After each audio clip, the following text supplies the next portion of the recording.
Netflix lost over $17 billion in a single year, making shows you watched once and never touched again. Somehow, that was the plan all along.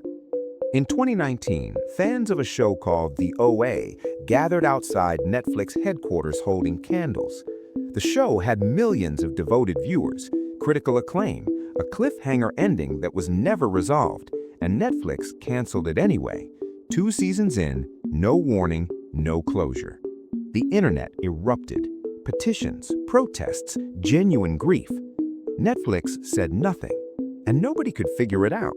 Why would a company spend hundreds of millions of dollars building an audience, then throw that audience away? By the end of this video, you will understand exactly why. $17 billion. That is what Netflix spent on original content in 2022 alone. Wednesday, Squid Game, Stranger Things, massive global productions with enormous budgets and worldwide marketing. Now here's what most people assume. Netflix makes that money back when you watch those shows. Wrong. Netflix does not get paid per stream, and while they did launch an ad-supported tier in 2022, advertising represents a small fraction of their total revenue. So how does spending $17 billion on content with no direct revenue attached to it, make any business sense at all? Walk into any casino in Las Vegas. Free drinks, cheap buffets, no clocks on the walls. The entire environment is engineered to do one single thing: keep you inside the building. The casino doesn't make money from the buffet. They lose money on the buffet. But the longer you stay inside, the more you spend at the tables. The buffet is bait. Netflix works exactly the same way. Netflix doesn't make money from the show. They lose money on the show. But the longer you stay subscribed, the more monthly payments they collect. This is called a loss leader. You give something away at a loss because it pulls people toward the thing that actually makes you money. The show is the bait. But bait for what exactly? In 2023, Netflix generated roughly $33 billion in revenue. Almost all of it came from one single source: monthly subscription fees. Not views, not awards, not licensing deals, subscriptions.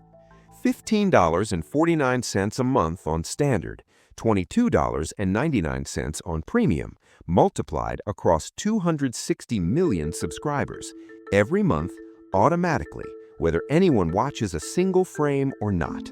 That is subscription revenue, and subscription revenue is one of the most powerful financial structures ever invented. It is predictable, it is recurring, it compounds over time. But there is one thing that can destroy it almost instantly. It is called churn. Churn is when a subscriber cancels. Here's what that looks like in numbers. If just 5% of Netflix's 260 million subscribers cancel in a single month, that's 13 million people.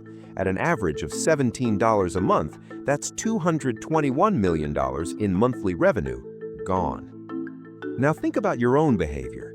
You finish a show, you're not sure what to watch next, and then a quiet thought creeps in. Do I even need this anymore? That moment, that exact moment of doubt, that is what Netflix spends billions of dollars every year trying to prevent. They ask one question about every single piece of content they make. Will this stop someone from canceling? Not will critics love it, not will it win awards. Will this make someone stay? Here's what that math actually looks like. Netflix spends $200 million on a show. That show, through buzz, through word of mouth, through cultural unavoidability, stops even 1 million subscribers from canceling that month. 1 million people at $17 a month is $17 million in retained revenue per month. Over one full year, that's $204 million from people who simply did not leave. And those subscribers keep paying in year 2, year 3, year 4. The show did not cost Netflix $200 million. It earned back multiples of $200 million in retention alone. Now scale that logic across every show, every season, every year. Suddenly, $17 billion doesn't look insane. It looks like the most efficient subscriber retention machine ever built. In early 2022, something happened that terrified Wall Street. Netflix lost subscribers for the first time in over a decade. The stock dropped 35% in a single day. What happened? They had raised prices and didn't have enough new content to justify staying. The bait was not fresh. The doubt crept in. People left. It was the clearest proof anyone could ask for that Netflix's financial health has almost nothing to do with whether their shows are good. It depends entirely on whether their shows make you afraid to cancel. So they did what any smart casino operator does when the tables go cold. They invested harder in the floor. They cracked down on password sharing. They pushed new content aggressively. By 2023, they added 29 million new subscribers in a single year. The model did not break, it confirmed itself. Here's the part that should genuinely unsettle you. Netflix has been watching you watch Netflix. Every pause, every rewind, every show you abandoned after episode 2, every genre you gravitate toward at midnight, every title you added to your list and never actually opened. They don't greenlight shows based on gut instinct or industry buzz. They greenlight shows based on data that tells them which type of subscriber is about to cancel and what content will stop them. Squid Game didn't get a massive global push on a hunch.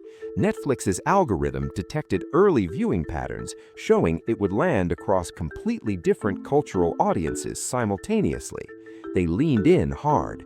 It became the most watched show in Netflix history. This is not entertainment curation.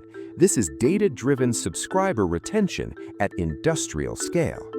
So here it is, the thing nobody actually says out loud. Netflix is not an entertainment company that charges a subscription fee. Netflix is a subscription revenue machine that uses entertainment as its delivery mechanism. Think about what that means for the OA. It didn't get canceled because Netflix is heartless. It got canceled because the data showed that show had already done its job. It brought subscribers in, it reduced churn during its run, and the cost of continuing it outweighed the retention value of canceling it and redirecting that money somewhere else. The show was never the point. Your monthly payment was always the point. And here's how it locks in permanently. Once Netflix has content you can't get anywhere else, they have what economists call pricing power, the ability to raise prices and have people pay anyway. They have done it multiple times across multiple markets. Most subscribers paid. Because leaving Netflix means missing the next cultural moment, and Netflix has spent billions of dollars making sure that feels genuinely painful. Content spend, subscriber growth, lower churn, pricing power, more revenue, more content. Most people look at Netflix and think, entertainment company. They're not. They're a subscription revenue machine that converts content spend into subscription revenue. The shows are the bait, the data is the weapon, the monthly payment is the prize, and churn is the enemy they're permanently, obsessively spending billions of dollars every year to fight. Netflix doesn't measure success in Emmys, they measure it in canceled subscription attempts that never happened. So next time you open Netflix and feel like canceling, notice that feeling. That's exactly what they've spent $17 billion trying to prevent. Knowing that now, does it make you want to cancel more or less? Want to learn the deep hidden secrets of other such billion-dollar companies? Hit the subscribe button and we'll be right on it.